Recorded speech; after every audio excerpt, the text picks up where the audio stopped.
स्वागत है आपका मेरे यूट्यूब चैनल पे।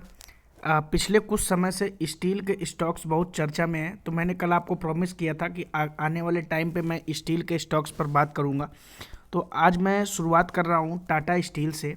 आज मैं आपको बताने की कोशिश करूंगा कि क्यों इसमें बाइंग नहीं करनी चाहिए और क्यों आपको इस स्टॉक से दूर रहना चाहिए। आज मैं आपको ये समझाने की कोशिश करूंगा। हालांकि मेरी राय बिल्कुल डिफरेंट है। जो टीवी के लोग हैं, टीवी के पॉपुलर लोग हैं और कई सारे यूट्यूबर्स हैं, मेरी राय उनसे नहीं मिलती है। और क्यों नहीं मिलती, आज मैं आपको ये समझाने की कोशिश करूंगा।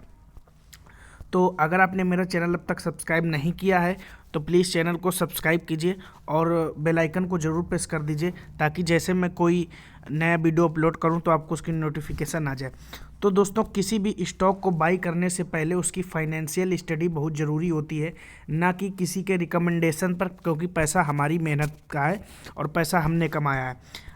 रीज़न दिया जा रहा है बाइंग के लिए कि जो अमेरिका में और इंडिया में और यूरोप में और हमारे एशिया में एक इकोनॉमिक रिकवरी देखने को मिल रही है, जिसके कारण स्टील की डिमांड बढ़ी है। स्टील की डिमांड बढ़ी है और आयरन के प्राइसेस पर कुछ क्राइसिस आए हैं, जिसकी वजह से स्टील की प्राइसेस में भी एक इम्पैक्ट आया है। इन चीज़ों को कंसीडर करते हुए कई लोग बात कर रहे हैं कि हमें स्टील के सेक्टर पर जाना चाहिए, और स्टील के सेक्टर पर जाने के लिए हमें टाटा स्टील, JSW स्टील और सेल इंडिया को ये रिकमेंड कर रहे हैं। लेकिन मेरी रिकमेंडेशन बिल्कुल नहीं है टाटा स्टील के लिए। आइए समझने की कोशिश करते हैं क्यों। जब भी किसी स्टॉक को बाई कीजिए तो सबसे पहले उसकी फाइनेंशियल स्टडी कीजिए। आज मैं आपको फाइनेंशियल डेटा नहीं दिखाने वाला हूँ। आज मैं टाटा स्टील की आपको बैलेंस शीट दिखा रहा हूँ। तो जब बैलेंस शीट में मैं आता हूँ तो मैं आपको यहाँ दिखाने की कोशिश करता हूँ कि टोटल जो नॉन करेंट लाइबिलिटीज़ क्या होती है, जो कि एक साल के अंदर पे ऑफ नहीं की जाती है। या तो गवर्नमेंट से उधार लिया जाता है, या बॉन्ड के फॉर्म में मार्केट से कलेक्ट किया जाता है, या तो फिर बैंकों से लोन लिया जाता है। कई तरह के से लोन लेकर के अपने फंड्स को जुटा करके अपने बिजनेस को आगे बढ़ाया जाता है।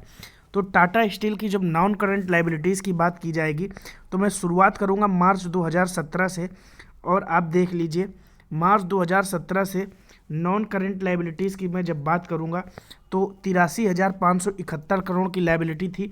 फिर ये बढ़ गई मार्च 2018 में 92,289 करोड़ की।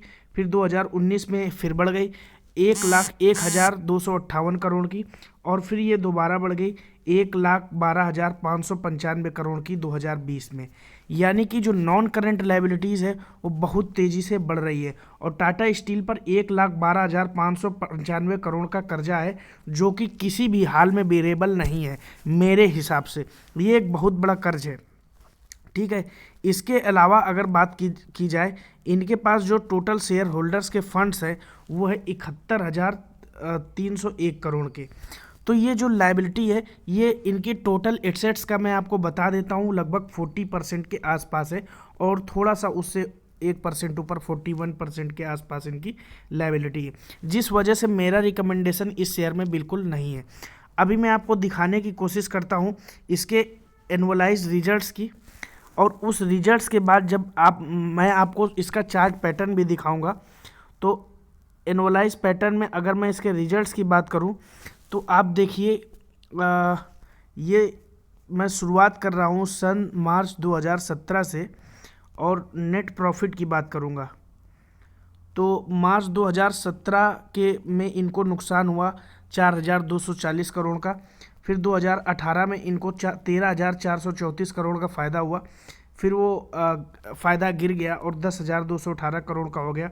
फिर 2019 में 1,556 करोड़, और 2020 के अभी तक क्वार्टर 4 का रिजल्ट नहीं आया है, और ये इनको 635 करोड़ का लॉस हो गया है। अब इस लॉस की रिकवरी के लिए बताया जा रहा है कि इनका जो अभी स्टील की डिमांड बढ़ी है, इससे एक उछाल हो सकती है। मेरे हिसाब से दोस्तों ऐसा कुछ नहीं होने वाला है।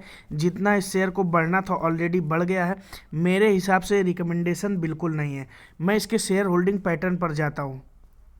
जब मैं शेयर होल्डिंग पैटर्न पर जाऊँगा तब आपको कुछ वहाँ समझाने की मैं कोशिश करता हूँ। देखिए, प्रोमोटर की होल्डिंग है जो 34%। आप समझ सकते हैं कि टाटा ग्रुप की होल्डिंग इसमें है 34%। उसके बाद जो म्यूचुअल फंड्स की होल्डिंग है वो है लगभग 10% के आसपास। उसके बाद अगर बात कर ली जाए FIIs की तो 16%। पब्लिक को इसमें 22% चिपका दिया गया है। ठीक है, और अब मैं नीचे आने की कोशिश करता हूँ। अब मैं आपको बताता हूँ जो प्लेस यानी कि गिरवी रखे शेयर की संख्या है वो मैं आपको समझाने की कोशिश करता हूँ। मैं ईयरली डेटा अगर इसमें मैं आपको दिखाने की कोशिश करता हूँ कि ये दिसंबर 2019 में गिरवी रखे शेयर की संख्या थी 3.1%, 51%, फिर 3.37% शेयर गिरवी लगातार रखे हुए हैं। तो ये भी एक डेटा मुझे पसंद नहीं आया है। अभी बीच में ज़रूर FIIs ने इसमें अपना एंट्री बढ़ाई है, DIIs ने इसमें अपनी एंट्री बढ़ाई है, लेकिन उसको देखते हुए पब्लिक ने भी अपनी एंट्री बढ़ाई है।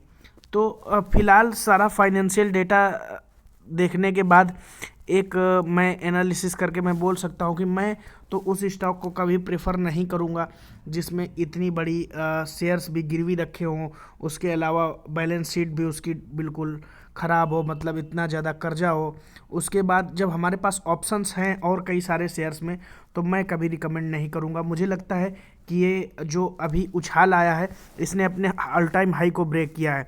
तो जो आपने अभी मैंने आपको प्रॉफिट दिखाया था, प्रॉफिट जिगजैग था, कभी लॉस है कभी प्रॉफिट है, उसका रिफ्लेक्शन सीधा सीधा इसके लॉन्ग टर्म चार्ट में मैं आपको दिखाने की कोशिश करता हूँ।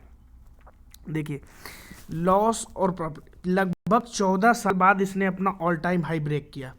ये देखिए 14 साल बाद, यानी जिसने यहाँ लिया होगा उसको 14 साल तक इंतज़ार करना पड़ा। और एक बार ये शेयर हाई बनाने के बाद जब गिरता है तो ये शेयर होल्डर्स को कितना फंसा देता देख लीजिए।